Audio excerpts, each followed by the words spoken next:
7th মে এই বাচ্চাটির treatment আমরা শুরু করেছিলাম। সিউড়ির শিক্ষক ভবনের কাছে যে বাচ্চাগুলি থাকে তার দেখভাল করেন আমাদের গ্রুপ সদস্য চঞ্চলদা।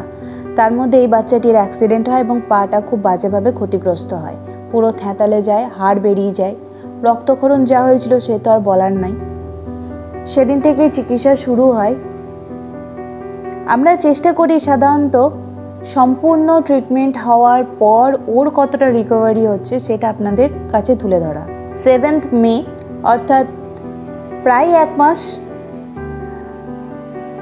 কুকুরটির ট্রিটমেন্ট যখন শুরু হয় তখন কিন্তু ওর পায়ের কন্ডিশন খুব খারাপ ছিল। প্রত্যেক দিন ওকে মেডিসিন দেওয়া হতো এবং প্রথম দিক করে প্রতিদিন ওর ড্রেসিং হতো। তারপর আস্তে আস্তে একদিন অন্তর অন্তর ওর আমরা ড্রেসিং শুরু করি। বর্তমানে বাচ্চাটি অনেকটাই ভালো আছে, আপনারা শেষ পর্যন্ত ভিডিওটি দেখলে বুঝতে পারবেন। ও এখন অনেক ভালো, পায়ের পরিস্থিতিটাও অনেকটা সামলে এসেছে। এখনও হয়তো আরও বেশ কিছুদিন সময় লাগবে অল্প যেটুকু ক্ষতস্থান আছে সেটা শুকিয়ে যেতে। ও আপাতত চঞ্চলদা তত্ত্বাবধানেই আছে। চঞ্চলদা প্রত্যেক দিন দুবেলা করে ওদেরকে খাবার দেয়, আগলে রাখে। কিন্তু ছোট বাচ্চা, ওরা তো অবলা, ওরা বুঝতে পারে না, রাস্তাতেই চলে আসে। আমরা তো মানুষ, আমরা তো একটু সাবধানে গাড়ি চালালেই এই ধরনের যে অ্যাক্সিডেন্টগুলো হয় সেগুলো আমরা এড়িয়ে যেতে পারি।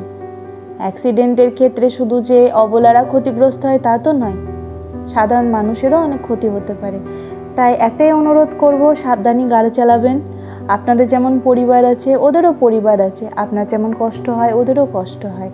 একটু সাবধানে গাড়ি চালাবেন, আপনারাও ভালো থাকবেন, ওরাও যেন ভালো থাকে। প্রার্থনা করবেন এইভাবেই যেন ওরা ভালো থাকে, আমরা ওদের ভালো রাখতে পারি, আর মানুষের মনে ওদের প্রতি ভালোবাসা আরও বাড়িয়ে দিতে পারি। মানুষের মন থেকে ওদের প্রতি যে ভয় সেটা দূর করে ভালোবাসা জাগিয়ে তুলতে পারি। ধন্যবাদ।